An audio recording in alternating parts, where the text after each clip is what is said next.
Hello everyone, स्वागत है आप सभी लोगों का शिक्षा फॉर नौकरी में। इस वीडियो लेक्चर में हम लोग डिस्कस करने वाले हैं सीटेट 2021 के लिए आंसर की को डिस्कस करेंगे। यहाँ हमारे पास एक रेस्पॉन्स शीट है।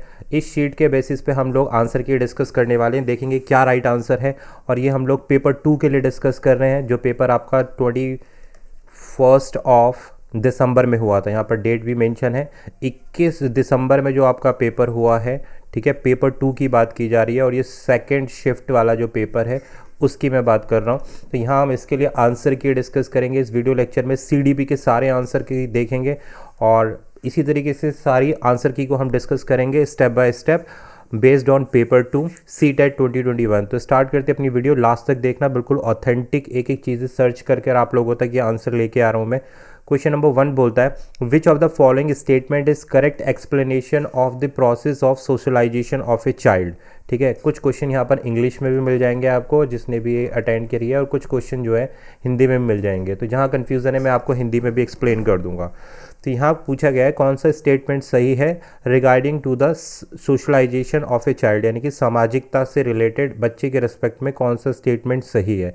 तो देखिए राइट आंसर है यहाँ पर ऑप्शन नंबर 3। क्या बोलता है option number 3? Children development is a complex interplay of heredity and environmental factor.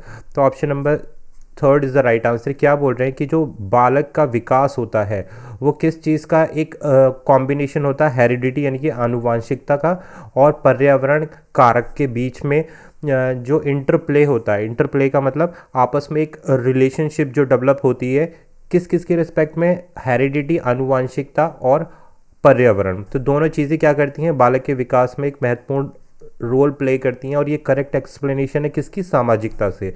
तो option number 3 is the right answer. Next question देख लेते हैं। What do error in student work indicate, कि बच्चे अगर गलतियां करते हैं, वो अगर मिस्टेक्स करते हैं तो वो क्या चीज़ को दर्शाता है। इस क्वेश्चन में यहाँ पर ये पूछा गया है, बहुत ही बढ़िया क्वेश्चन आया, पेपर आया था। देख लेते हैं ऑप्शंस को। ऑप्शन ए बोलता है student inability for making decision making about without direct instruction from adult, student inferior cognitive abilities, student demotivation, या student thinking is qualitative from adults. तो देखिए यहाँ पर आपसे पूछा गया है कि अगर बच्चे मिस्टेक्स करते हैं तो वो क्या चीज़ प्रदर्शित करता है। अगर आप टीचर हैं तो एज ए स्टूडेंट अगर कोई भी मिस्टेक्स कमिट कर रहा है बार बार लर्निंग में, तो वो क्या चीज़ रिप्रेजेंट करेगा? राइट आंसर है ऑप्शन नंबर 4। अब देखो ऑप्शन नंबर 4 हमने क्यों लिया? Student thinking is qualitative different from adult, की जो बच्चे की सोच है क्या है, वो क्वालिटेटिव है, क्वांटिटेटिव नहीं, क्वालिटेटिव, गुणात्मक है। और किस चीज़ से अलग है? जो हम वयस्क होते हैं, जैसे हम लोग हैं, अडल्ट्स हैं, अडल्ट्स से बच्चे जो है अलग तरीके से सोचते हैं। तो ये हुआ राइट आंसर, क्योंकि इसी तरीके, इसीलिए वो एरर कर रहे हैं। एरर क्यों आ रही है बच्चे में? क्योंकि वो डिफरेंट तरीके से सोच रहा है, एडल्ट्स की तरह नहीं सोच रहा है। ऊपर के जितने भी ऑप्शंस दिए गए थे तो देखो उसमें क्या बोला गया था, स्टूडेंट इन्फीरियर कॉग्निटिव कैपेबिलिटी। ये कह रहे हैं कि बच्चा इसलिए मिस्टेक कर रहा है क्योंकि उसकी जो संज्ञानात्मक क्षमता है वो कम है। ऐसा नहीं होता है, ठीक है। Student inability for meaning making, ये कह रहे हैं कि बच्चा समझ नहीं पा रहा है इसलिए वो बार बार मिस्टेक्स कर रहा है। जी नहीं, ऐसा नहीं होता। स्टूडेंट डीमोटिवेटेड, ये थर्ड ऑप्शन बोल रहा है कि स्टूडेंट जो है डीमोटिवेटेड है, उसमें प्रेरणा नहीं है इसलिए वो गलतियां कर रहा है। नहीं जी, राइट आंसर क्या है कि वो डिफरेंट तरीके से सोच रहा है, और क्योंकि उसकी जो थिंकिंग है वो एडल्ट्स के कंपैरिजन में अलग है। Question number option number 4 is the right answer. Next बढ़ते हैं क्वेश्चन 3 पर। How can a teacher promote gender stereotype flexibility in her classroom. बहुत अच्छा क्वेश्चन है भाई, कई बार मैंने अपने सेशंस में भी कराया है। सीटेट की अगर मैं बात करूं तो ये ऑनलाइन पेपर है, रिस्पॉन्स शीट आ गई है हमारे पास में, तो बहुत अच्छे से हम डीपली इसके बेसिस पर डिस्कस कर सकते हैं। आगे आने वाली वीडियोज़ और भी ज़्यादा इंपॉर्टेंट है, जिसमें हम लोग क्वेश्चन का लेवल भी पता चलेगा और आप साथ साथ अपने आंसर भी मिलाते चलिए। How can a teacher promote gender stereotypes, पूछ रहे हैं कि जेंडर स्टीरियोटाइप्स फ्लेक्सिबिलिटी इन हर क्लासरूम, कि किस तरीके से कोई भी एक टीचर जो है जो लैंगिक भेदभाव को फ्लेक्सिबल कर सकता है। ठीक है, तो वो एक राइट ऑप्शन देना है। राइट आंसर है हमारे पास option number 2, by presenting role models of people in non stereotyped sex role.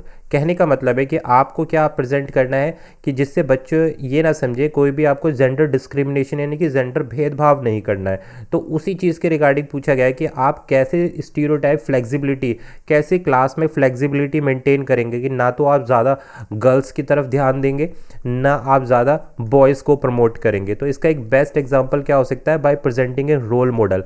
आप क्या करेंगे, एक रोल मॉडल प्रेजेंट करेंगे in non stereotype sex role, कि जिसमें जो फैक्टर होता है, सेक्स फैक्टर होता है, मेल और फीमेल का जो सेक्स फैक्टर होता है उसको आप डिस्क्रिमिनेट करेंगे, है ना, एक कॉमन तरीके से प्रेजेंट करेंगे। तो उसी की बात कर रहे हैं। बाकी जो जितने भी दूसरे एग्जांपल्स दिए हैं, तो देखो यहाँ पर क्या है, पहला एग्जांपल बोलता है बाय एनकरेजिंग गर्ल्स, कि ये बोल रहे हैं कि आप गर्ल्स को एनकरेज करो और बॉयज़ को अलग एनकरेज करो। तो ये इस तरीके के काम नहीं करने हमें। By giving gender specific learning task, ऐसा नहीं है कि भाई बॉयज़ जो है पर्टिकुलर टास्क कर सकते हैं और गर्ल्स नहीं कर सकती। तो ये क्या है, यही तो जेंडर डिस्क्रिमिनेशन है, यही लैंगिक भेदभाव कहलाता है।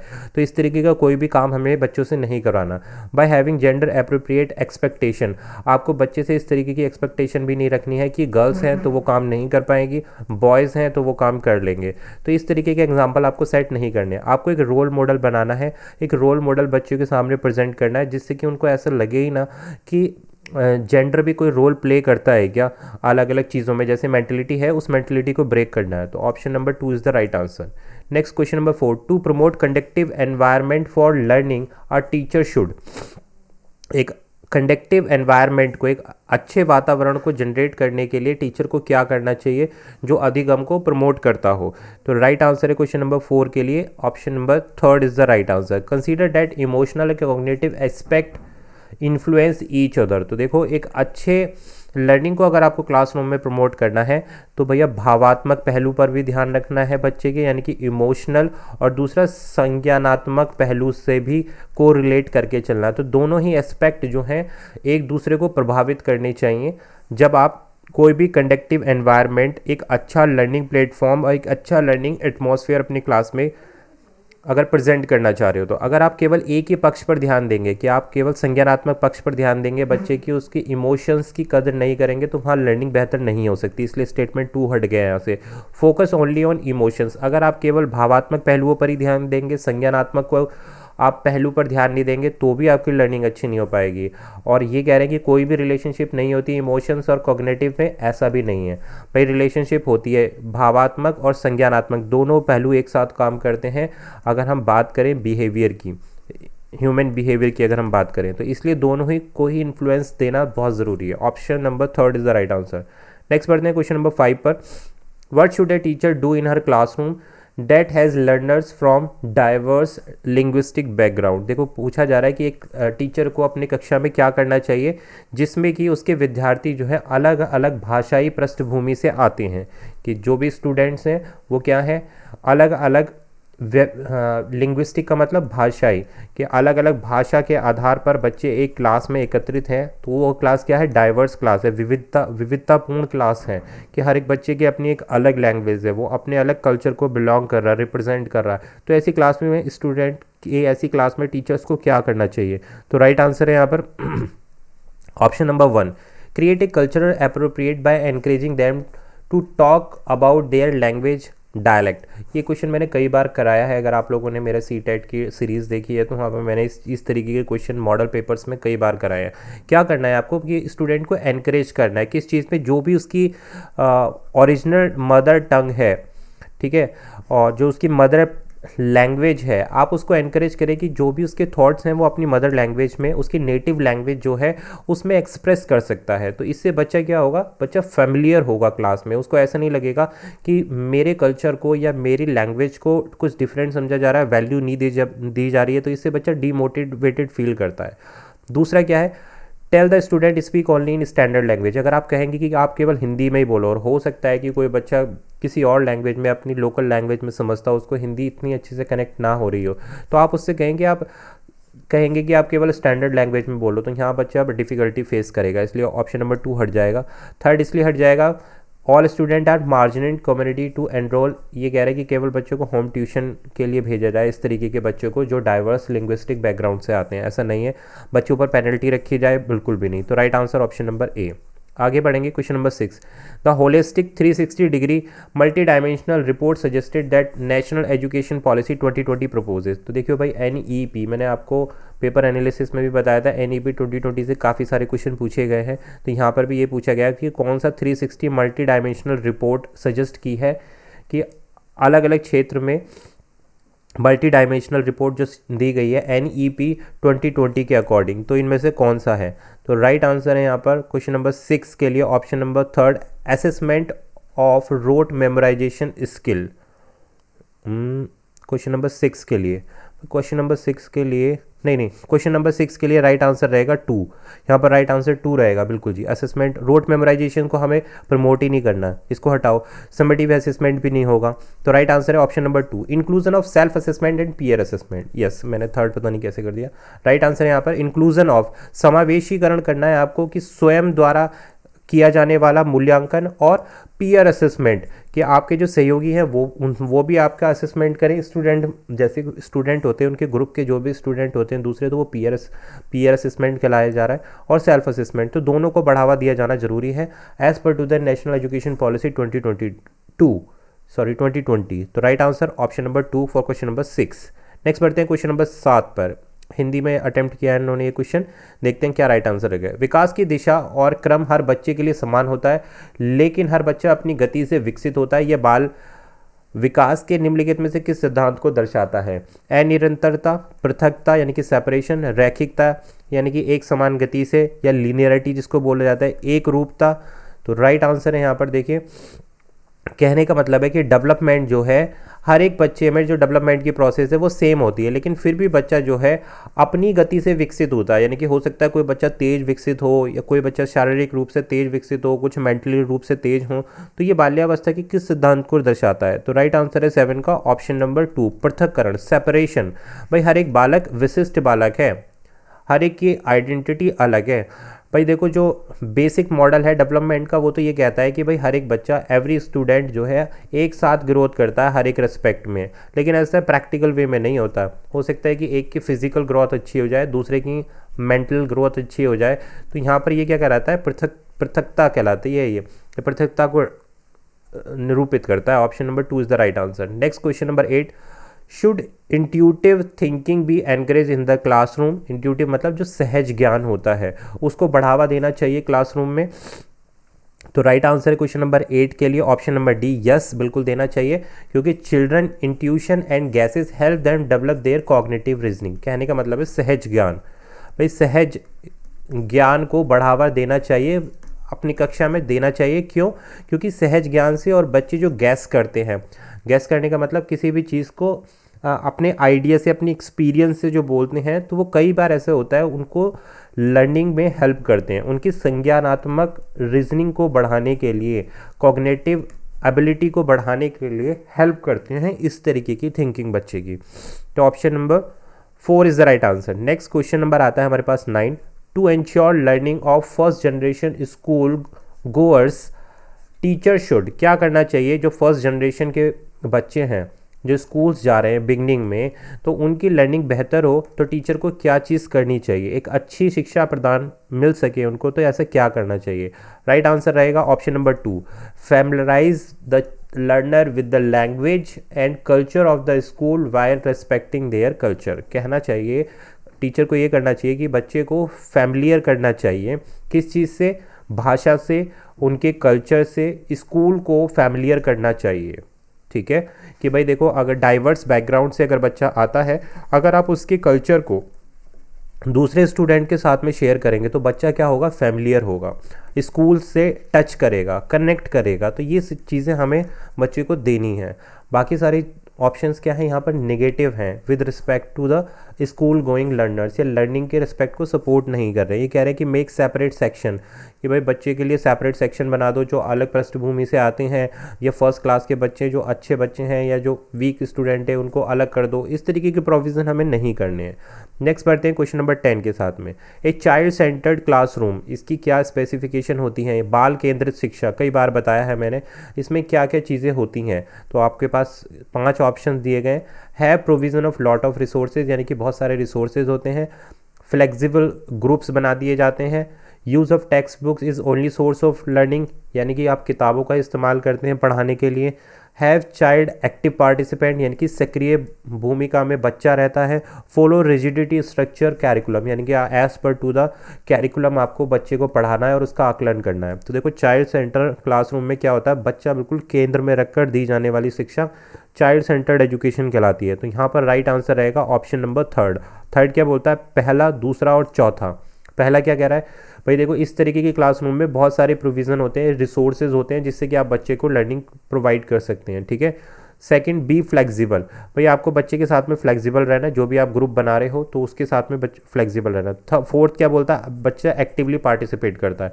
देखो खाली नॉलेज टेक्स्ट बुक्स के थ्रू दी जाना ही एक्टिवली पार्टिसिपेट नहीं होता, या फिर आप कैरिकुलम को, जो पाठ्य चर्चा है, पाठ्य रूप चर्चा है, उसी को आप फॉलो कराएं बच्चे को, वो भी चाइल्ड सेंटर्ड एजुकेशन नहीं है। चाइल्ड सेंटर्ड एजुकेशन में क्या होता है, आपको फ्लेक्सिबल रहना है बच्चे के टर्म्स में, बच्चे को केंद्र में रखकर दी जाने वाली शिक्षा चाइल्ड सेंटर्ड कहलाती है, और डिफरेंट रिसोर्सेज का इस्तेमाल करना है बच्चे को पढ़ाने के लिए। तो option number 3 is the right answer. Next question number 11 देखते हैं। As per to the Lawrence Kohlberg, children moral reasoning is controlled by external reward or punishment in which state? ये पूछा गया है। मॉरल कोहलबर्ग के नैतिक विकास के 3 सिद्धांत हैं, तो इन तीनों सिद्धांत में से किस में रिवॉर्ड और पनिशमेंट दिया जाता है? कौन सी स्टेज ऐसी है जिसमें रिवॉर्ड और पनिशमेंट दिया जाता है? तो सीधा सा आंसर है option number 4, pre conventional stage. 3 होती है ना, पहली होती है प्री कन्वेंशनल, दूसरी होती है कन्वेंशनल, और थर्ड होती है पोस्ट कन्वेंशनल। ठीक है। तो राइट आंसर है यहाँ पर रिवॉर्ड की, ये बच्चे को रिवॉर्ड दिया जाता है या फिर पनिशमेंट दिया जाता है, तो ये पहली स्टेज में डिस्कस करते हैं कोहलबर्ग के। तो राइट आंसर है क्वेश्चन नंबर 11 का option number 4, pre conventional. Next आता है लेव वाइगोस्की से क्वेश्चन आपके पास आ गया। New knowledge is constructed in a zone between, भाई इनकी थ्योरी क्या है, ZPD की इनकी थ्योरी है, जोन ऑफ प्रॉक्सिमल डेवलपमेंट, उससे रिलेटेड क्वेश्चन यहाँ पर पूछा गया है। तो वाइगोस्की के अनुसार न्यू नॉलेज इज कंस्ट्रक्ट की नई नॉलेज, नए ज्ञान का निर्माण किस जोन में और किस किस के बीच में होता है? तो 12 के लिए right answer option number 4, child की क्या बच्चा जानता है और क्या बच्चा जानने की इच्छा रखता है, कि कितना कैपेबल है, समझ रहे हो? तो वो क्या कहलाता है, ZPD कहलाता है, कि एक तो बच्चे का नॉलेज खुद है, दूसरा बच्चा कितना जानना चाहता है, तो एक उसका वो दायरा हुआ, तो ये क्या है, ZPD है। Option number 4 is the right answer. Next बढ़ते हैं 13 के साथ। Learning is significantly affected by personal as well as environmental factor, which of the following statement is correct in this context? आपको बताना है कि जो लर्निंग है उसमें पर्सनल के साथ साथ एनवायरमेंटल फैक्टर भी है, तो कौन सा स्टेटमेंट करेक्ट है इन चारों स्टेटमेंट में? तो क्वेश्चन नंबर 13 के लिए आपके पास राइट आंसर है age and school both are environmental factor, religion and attention both are personal. देखो रिलीजन कभी भी पर्सनल फैक्टर नहीं होता है, तो इसको हम यहाँ से हटा देंगे। Interest and community both are environmental factor, जी नहीं, इंटरेस्ट और कम्युनिटी एनवायरमेंटल फैक्टर नहीं हो सकता, इंटरेस्ट पर्सनल में जाता है, तो एनवायरमेंटल फैक्टर नहीं हो सकता statement. Aptitude and attitude both are personal factor, जी नहीं, एटीट्यूड आपका जो है पर्सनल हो सकता है, बट एप्टीट्यूड पर्सनल फैक्टर नहीं है। तो यहाँ पर क्या पूछा गया, age and schools both are environmental factor. देखो बिल्कुल सही है यार, यहाँ पर हम ऑप्शन नंबर ए के लिए जा सकते हैं या फिर ऑप्शन नंबर 4 के लिए भी जा सकते हैं, बट मेरे हिसाब से यहाँ पर ऑप्शन नंबर ए इज बिल्कुल सही है। Age and schools both are environmental factor, कि एज का बढ़ना और स्कूल्स, जी हाँ बिल्कुल सही है। किसके रिस्पेक्ट में पूछा गया है, पर्सनल और एनवायरमेंटल इफेक्ट से लर्निंग को कनेक्ट किया गया है यहाँ पे, तो option number 1 is the right answer. Next question number बढ़ते हैं हम 14 पर। ठीक है भाई, क्वेश्चन नंबर 14 आता है हमारे पास, in socio constructive frame learning and knowledge is, यानी कि सामाजिक विकास का जो फ्रेम है, ढांचा है, उसके आधार पर जो अधिगम और ज्ञान है वो क्या है, ये पूछा गया है। तो 14 के लिए राइट आंसर है को constructed by learner with support from teacher. क्या बोला गया है कि जो अगर हम सामाजिक संरचना के आधार पर ज्ञान को देखें और अधिगम को देखें तो ये क्या है, को कंस्ट्रक्टेड, यानी कि जो अधिगम करता है उसके द्वारा, यानी कि स्टूडेंट और टीचर्स के द्वारा बिल्ड किया जाता है, बनाया जाता है। तो statement number 1 is the right answer. Next question number 15 gifted learner से क्वेश्चन पूछा गया है, बहुत ही इंपॉर्टेंट है, कई बार पूछा जाता है सीटेट में, यहाँ भी पूछा गया है। 15 बोलता है gifted learner can be identified. जो गिफ्टेड चाइल्ड होते हैं तो भाई वो किस तरीके से पहचाने जाते हैं। कई बार बताया कि भाई इनकी IQ पावर बहुत ज़्यादा होती है, बहुत क्रिएटिव होते हैं, रचनात्मक होते हैं, दूसरे स्टूडेंट से डिफरेंट होते हैं, इनका लर्निंग ऑफ इंटरेस्ट बहुत ज़्यादा होता है। तो ये सारी चीज़ें इनके अंदर होती है, नेचुरल होती है गिफ्टेड लर्नर्स जो होते हैं या गिफ्टेड स्टूडेंट जो होते हैं। तो क्वेश्चन नंबर 15 के लिए राइट आंसर है 2। अब 2 क्या बोलता है, स्टेटमेंट 1 3rd एंड 4th के बारे में बोलता है।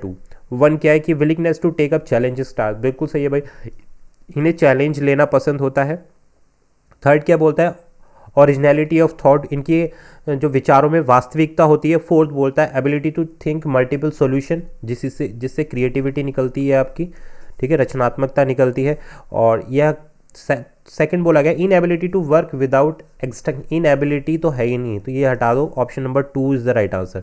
तो यहाँ हमने CDP के 15 क्वेश्चंस के आंसर्स देख लिए हैं। आई होप आपको ये समझ में आया होगा। वीडियो बहुत ज़्यादा लंबी हो जाएगी, इसलिए हम रिमेनिंग 15 क्वेश्चन इसके पार्ट 2 में डिस्कस करेंगे। और ये हमने डिस्कस किया है 21 दिसंबर में सेकंड शिफ्ट में जो पेपर हुआ है, पेपर 2 CTET का आंसर की को हमने डिस्कस किया है। आई होप आपके क्वेश्चन सही हुए होंगे।